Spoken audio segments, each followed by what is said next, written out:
Dans un petit village de l'ancienne Inde, vivait un homme nommé Anuradha. Pendant des années, il a travaillé sans relâche pour subvenir aux besoins de sa famille et accumuler une grande richesse. Cependant, à mesure qu'il vieillissait, quelque chose d'étrange a commencé à se produire. Ses enfants, qu'il avait tant aimés et chéris, ont commencé à se distancer de lui. Au fil du temps, cet écart entre lui et ses enfants s'est élargi, et il devenait de plus en plus inaccessible.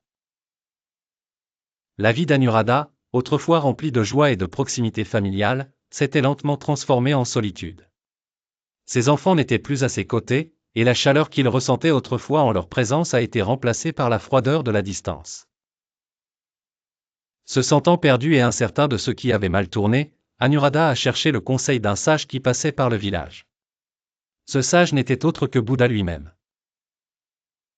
Avec un cœur plein de questions, Anuradha s'est approché de Bouddha et lui a demandé « Pourquoi mes enfants se sont-ils éloignés de moi? Je les ai toujours aimés et chéris. Qu'est-ce qui a mal tourné ?» Bouddha a écouté patiemment l'histoire d'Anuradha, et après un moment de silence, il a commencé à parler. « Anuradha, ton amour pour tes enfants est indiscutable.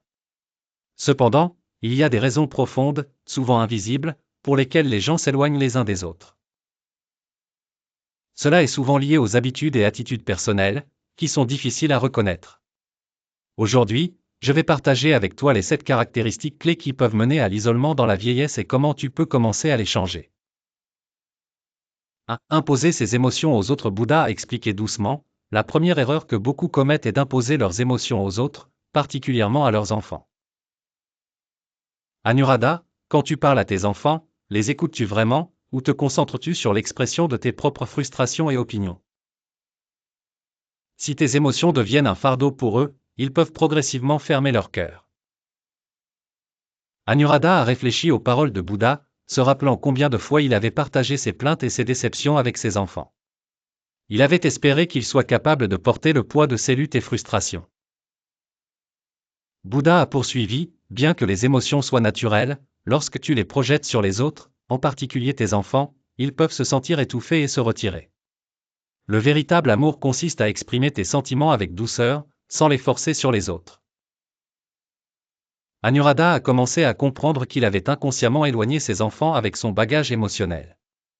Il a acquiescé lentement, réalisant qu'il était temps de changer sa façon de communiquer. 2. Exagérer le sacrifice. Bouddha a ensuite parlé de la deuxième erreur, beaucoup de parents, dans un effort pour montrer leur amour, soulignent leur sacrifice. J'ai fait tellement pour toi, pourrait-il dire, mais de tels mots peuvent souvent faire ressentir à l'autre personne de la culpabilité plutôt que de la gratitude. Anuradha se souvenait comment il avait souvent parlé à ses enfants des difficultés qu'il avait traversées en les élevant, espérant qu'ils apprécieraient ses sacrifices. Cependant, avec le temps, ces mots étaient devenus un fardeau pour eux. Tu n'es pas censé compter tes sacrifices, a dit Bouddha. Le véritable amour consiste à donner sans attendre quoi que ce soit en retour. Anuradha a compris qu'en rappelant constamment à ses enfants ses sacrifices, il les avait fait se sentir redevables, ce qui les avait éloignés davantage. Il a appris que l'amour doit être inconditionnel, sans besoin de reconnaissance ou de remboursement. 3. Attentes accablantes. La troisième erreur mentionnée par Bouddha était les attentes accablantes. Anuradha, il est naturel que tu veuilles le meilleur pour tes enfants. Tu veux qu'ils réussissent, et tu peux avoir des rêves pour eux qui s'alignent avec tes propres désirs inassouvis. Mais lorsque tes attentes deviennent trop lourdes, elles se transforment en une pression que tes enfants peuvent avoir du mal à porter.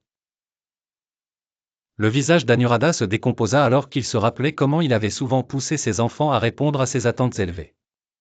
Il voulait qu'ils poursuivent son héritage et réalisent des rêves qu'il ne pouvait pas atteindre lui-même. Les paroles de Bouddha lui ont touché profondément. Les attentes ne sont pas mauvaises en soi, mais lorsqu'elles deviennent excessives, elles peuvent aliéner ceux que tu aimes.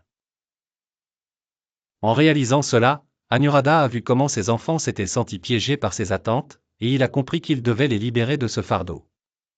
Il a appris que l'amour signifie accepter les autres pour qui ils sont et leur faire confiance depuis leur propre chemin. 4. Manque de gratitude. Bouddha a poursuivi en abordant la quatrième erreur, le manque de gratitude. Anuradha, montres-tu à tes enfants combien tu les apprécies? Exprimes-tu ta gratitude pour leur présence dans ta vie, pour leur aide, et pour les choses simples qu'ils font? Anuradha, maintenant alourdi par la sagesse de Bouddha, se souvenait des fois où il avait pris ses enfants pour acquis. Tu vois, exprimer de la gratitude est essentiel. Lorsque tu montres ton appréciation, tes enfants se sentiront valorisés. Si tu négliges d'exprimer de la gratitude, ils se sentiront non reconnus et cela créera une distance entre vous. 5. S'accrocher au passé. Ensuite, Bouddha a parlé de la 5e erreur, s'accrocher au passé.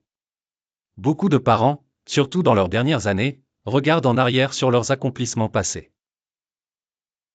Ils se remémorent les luttes qu'ils ont surmontées et attendent de leurs enfants qu'ils honorent et valorisent ces souvenirs. Mais vivre dans le passé peut t'empêcher de te connecter avec le présent.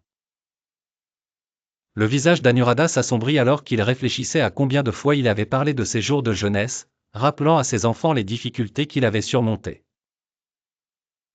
Bouddha a continué, le passé est important, mais il ne doit pas dominer tes relations présentes. Lorsque tu te concentres trop sur le passé, tu passes à côté de la beauté du moment présent, et tu risques d'aliéner ceux qui t'entourent. 6. Refuser de s'excuser. Bouddha s'est ensuite tourné vers la 6e erreur, le refus de s'excuser.